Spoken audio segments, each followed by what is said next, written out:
Hey church family, it is so good to be here with you today. If you were on in the pre-service, you saw Marcus and Anna talking about their favorite types of pie and how you guys had commented on this week. I loved all the interactions, so funny. And I gotta add in and say that my favorite type of pie is pumpkin pie. It is amazing, but I only eat it this week, only this time of the year, because I eat so much of it, otherwise I would get sick of it. And I am the type where you can't even see the piece of pie, that it's just covered in Cool Whip or whipped cream, and then there's always that uncle that's like, oh, you want some pie with that Cool Whip? But that was a benefit of smaller gatherings this year. I didn't have to hear that when I had my gallon of whipped cream on top of a pie. But anyways, I loved seeing your guys' favorite type of pie. But today's message I am excited about because I have a good title for this message. And that seems random, but I usually don't have great titles. Pastor John always has these like catchy, cute titles he comes up with, and I always come up with mine like after the fact, and it's really wordy. But my title is good for today. I'm excited about it because it really hits home what we're talking about. And this is my title: Uncertain Certainty. Uncertain Certainty. And I thought I came up with that. I thought it was really clever, but then I Googled it, and there's books called that, there's websites and blogs and all of that. But it's important, and that's okay, because it comes out of this passage that we're going to look at today as we continue in our series through the book of James. This idea of uncertain certainty is what James is talking about and teaching us how to live with that. And it's so relevant for our lives today and what we're going through because we're living in very uncertain times.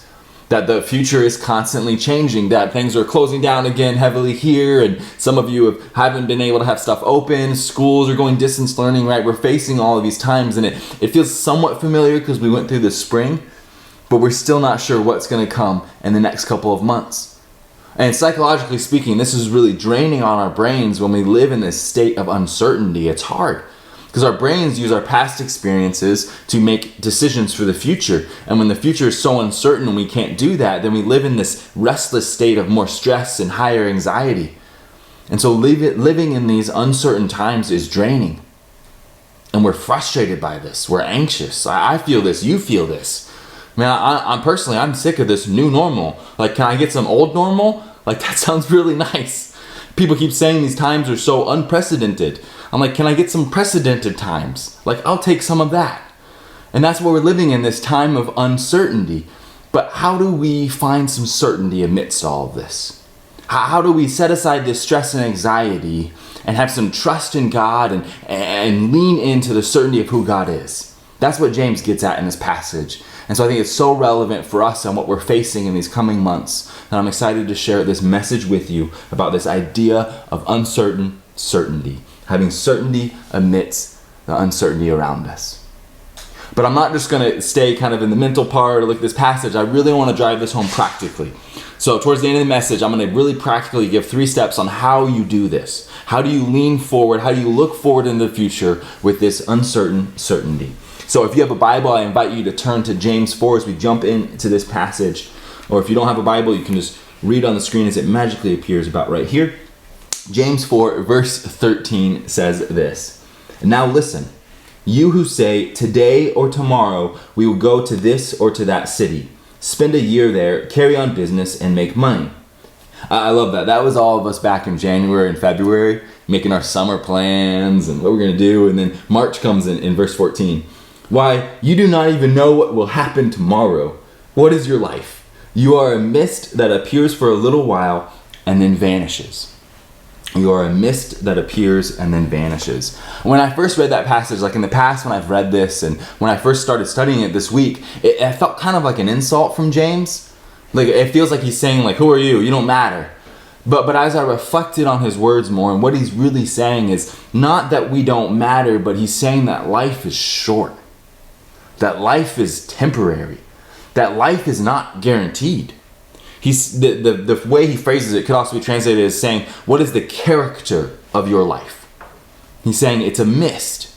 He's creating this word picture of smoke arising from a fire that you see it and it's there, but it's moving and then it's gone. He's saying that's a vapor, a mist, a smoke that is there and then gone the next second. He's saying that's what life is like. That it's short, that it's temporary, that it's not guaranteed. But what he's getting at is this mindset, this mentality that so many of us have where we think that life is guaranteed.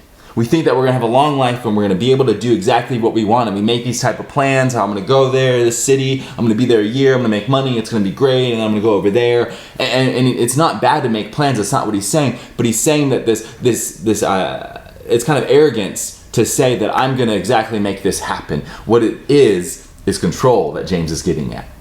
That when we live in this way, that I'm in control of everything, that I can speak with this guarantee about what's before me and make it happen, and I know that. And he's saying that that's not quite right. That life is actually short and temporary and not guaranteed.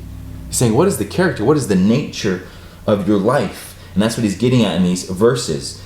And then he continues, and he says more in verse 15. He says this, instead, you ought to say, if it is the Lord's will, we will live and do this or that. As it is, you boast in your arrogant schemes. All such boasting is evil. If anyone then knows the good they ought to do and doesn't do it, it is sin for them. So he says you must say instead, if it is the Lord's will, we will do this or that or go there or stay there. So notice that he's supplying the proper way then to approach life, the proper character that we're supposed to have about our life. That not that it's short and whatever, just do whatever you want, but he's saying to still make plans. He's not dismissing the idea of having plans or to working hard or doing any of that, but he's saying as you go about it, you do it with the mentality, the mindset, the heart attitude of saying, if it's God's will, it's going to happen. If it's not God's will, it's not going to happen. You see the difference there that James is getting at? And this character of life, this different mentality that we're still supposed to plan. The Bible doesn't teach that we shouldn't plan or we shouldn't prepare. The Bible absolutely teaches that we should, and it's foolishness not to.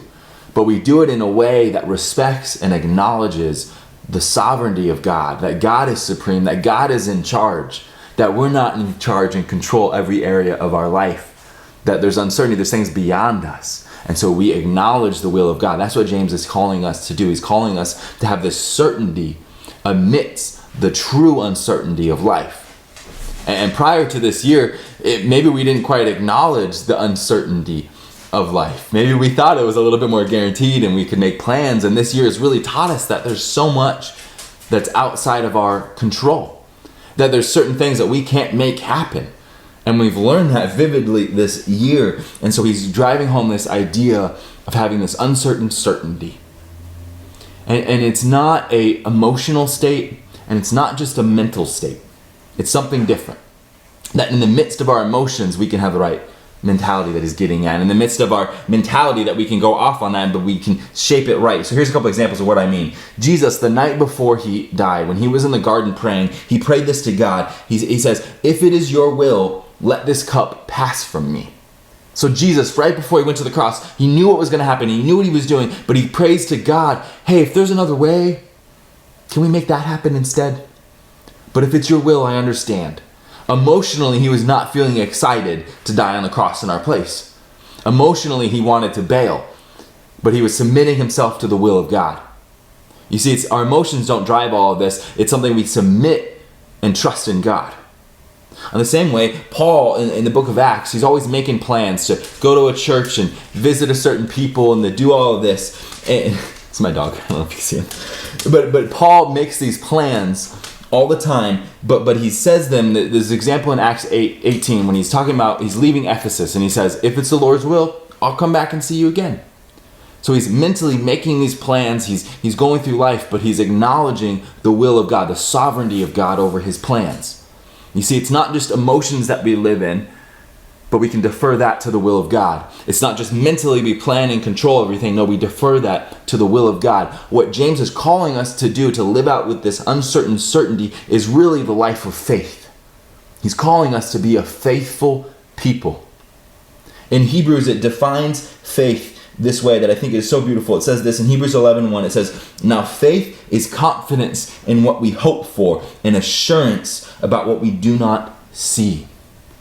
That's what James is calling. That things may be uncertain in front of you. You may not see how it's going to work out, but you can have faith. You can trust the will of God and be confident and have assurance in who God is and how he will carry out his will. So the attitude, the mindset, the emotional state of someone that's living with uncertain certainty says this: I don't know how it's all going to work out for sure, but I know for sure the one who is in charge. I trust him. He's got my back. If God wills it, then it will be. If God doesn't, then it will not be. That's uncertain certainty that James is calling us to live with, instead of certain uncertainty as many people live with. And that's what he's describing, this person that says, I'm going to go live there and do this, and he's calling it these arrogant schemes. That's the person that lives with certain uncertainty. They're really uncertain. They really don't know, but they think they're certain in it. And James is saying, no, let's flip that. Let's acknowledge the uncertainty, the shortness of life, how it's really not guaranteed, that there's so much out of our control. And instead, let's be certain in the one who is in control, God our Father. And so that's the attitude. That's what James is calling us to. And then he ends in verse 17, and it seems like this really random note when he talks about if you know then that the good you ought to do, but you don't do it, then it's sin. And it seems like this random thing, but remember, this is the end of the chapter 4 that we've been studying. And so he's really summarizing the whole point and driving home his application. What he's doing is being James and saying, just do it. If you know what's right and you don't do it, it's sin. Often we focus on sin as outward things we're doing, right? Like killing somebody or lying, right? Those are actions we're doing, that's sin. Those are really what we call those are sins of commission. But he's saying, though, that if you know what you ought to do and you don't do it, that it's still a sin.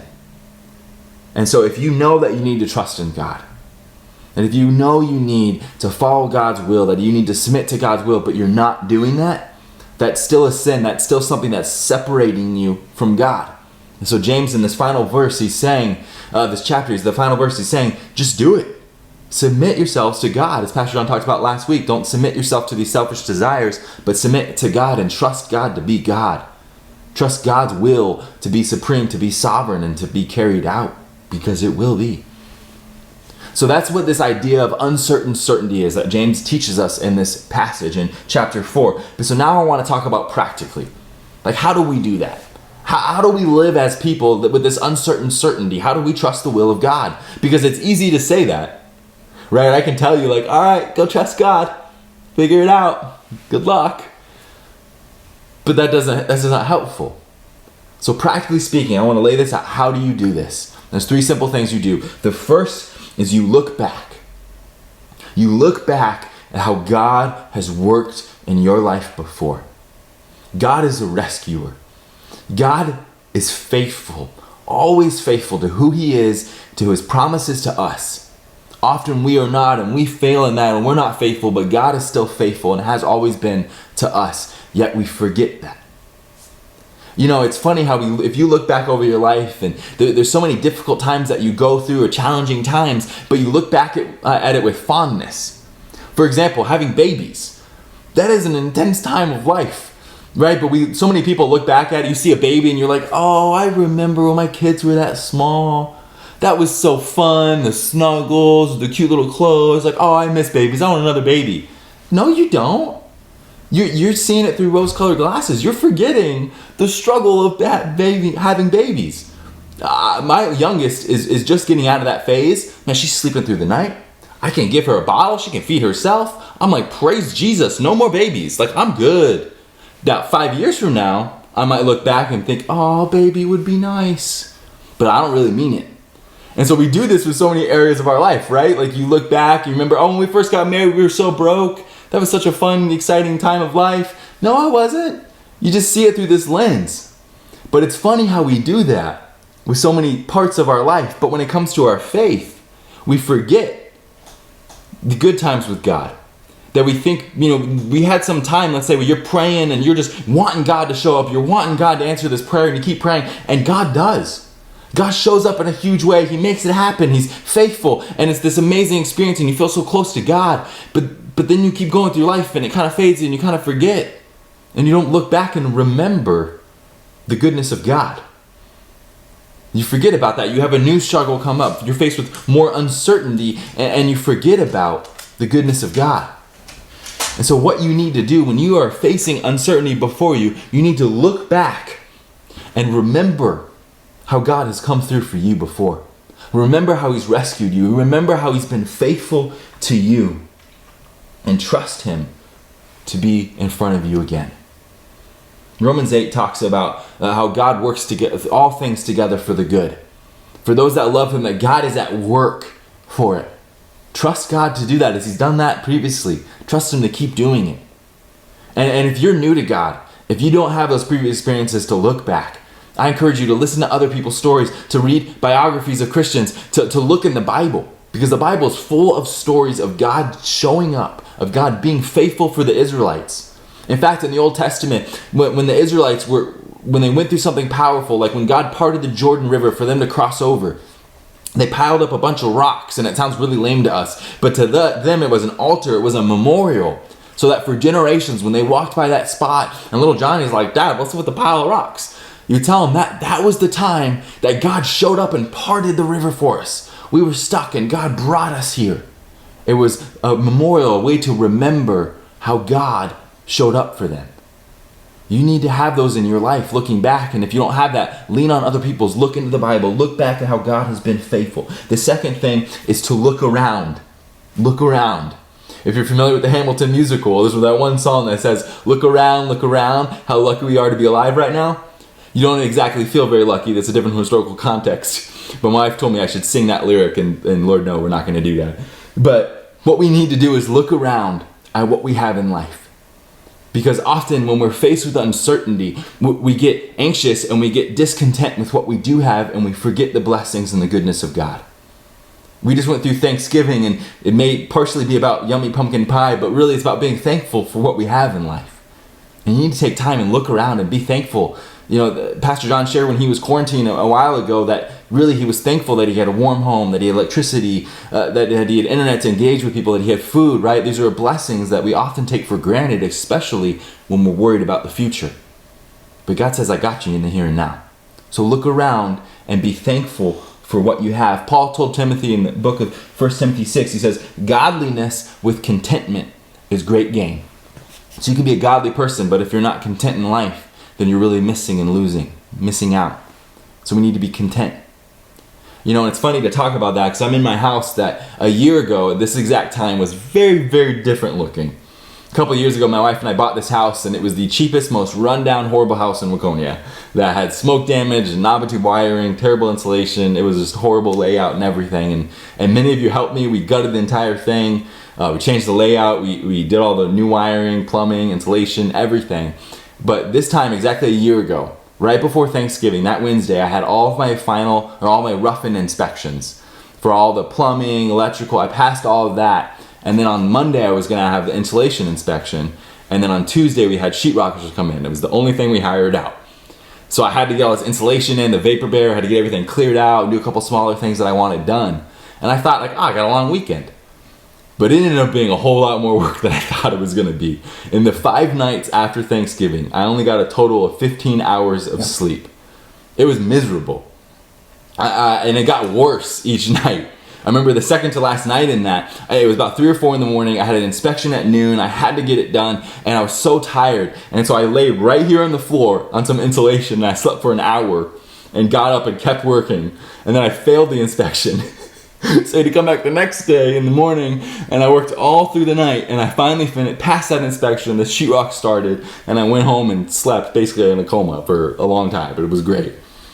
But I say all that because I can look back at that with fondness, even though it was horrible. But God persevered and kept me through it. But I can look now and think, man, I got to finish. I got the cord around I got to get in. The floating shelves aren't done in the kitchen. That's why we're not showing that angle. You know, the fireplace is missing the top of the mantle. The bottom's not finished, right? Like I can look at all these things that I still got to do, and I can be just not content. I forget about how far we've come, and I can be worried about the future and how I'm going to get it all done. And I forget the blessing it is to have our own place again and how thankful we are. You see, and we do this with our jobs too. You can be so discontent and frustrated worrying about a promotion or the future that you're not thankful for the job that you have now. We do this with our family. We do this with our neighborhoods. You do this in so many areas of life that we're worried about the future, that we're not content with where we are right now and with what we have. So look around and be content with what you have. Maybe make a honey thankful list instead of a honey-do list. And all the husbands said amen. The third and last thing is to look up. Get your eyes up. I had a buddy, my best friend growing up, that was my best man at my wedding. And I told this story before, I think, that he was on the Niners for a little bit. He had led the nation in sacks in college. He was an amazing football player. And he went to the NFL. He was a little undersized for DN. They tried him at linebacker. And he was on the Niners for training camp. And I went down. They were playing the Kansas City Chiefs. So I drove down to Kansas City to see my buddy play. And it was awesome. It was so cool. And after the game, he told me to go around the side to this special place where all the players and their family were in their bus and all that. And so I walked up to the gate, and there's the big bouncers, and I'm like, hi. And he's like, name, Zach Freitas. Looks at the thing, looks at me. You're not on the list. Travis Johnson? He's my buddy. Looks at him. Boom, Zach Freitas listed under that. They let me in. It was the coolest thing. There was like Patrick Willis and all these awesome 49er players, and I got to be with my buddy in this special VIP area. And my point is that it was my friend's name that got me access to that area. It wasn't my own name, my own credit, my own notoriety. No, it was a lacking of that. But because of my friend, I was able to go there. You see, because of Jesus, because of his name, because we follow him, that we have gained access to our Heavenly Father. Our Creator God Father that loves you, that is at work in your life. And often we just need to get our eyes up. And we need to look to him, to trust him, to be our Father, to come through. In Hebrews, I love this verse in Hebrews 12. It says, fix your eyes on Jesus, the author and perfecter of our faith. That means the author, he started this faith thing in your life. And he is going to perfect it. He's going to keep carrying it out. He's initiated it, and he's going to keep it going. And so we need to fix our eyes on Jesus, our big brother. We need to fix our eyes on our Father and trust him to be our Father, to come through. And some of you have had terrible dads. Maybe you didn't grow up with a dad at all. Maybe you wish your dad wasn't in the picture because he was so bad. Maybe you had a dad that was just absent and wasn't really there. Maybe you had a great dad. Wherever you are in that spectrum, we all have the greatest Father in our Heavenly Father that cares about you, that wants to be at work in your life, that wants you to turn to him, that wants you to come to him in prayer with your requests, that wants you to trust in him, that sees the bigger picture. It's like with my kids, I tell them they can't have candy for breakfast or for dinner. They get so upset and they want to stay up late and know all these things. But I know what's best because I'm their father and I see the bigger picture.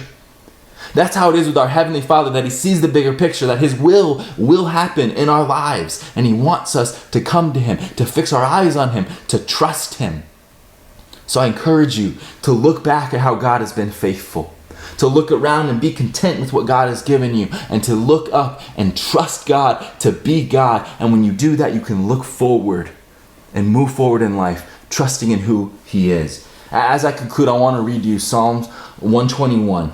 That speaks to this idea that we're talking about, this uncertain certainty. He says this, I lift up my eyes to the mountains. Where does my help come from?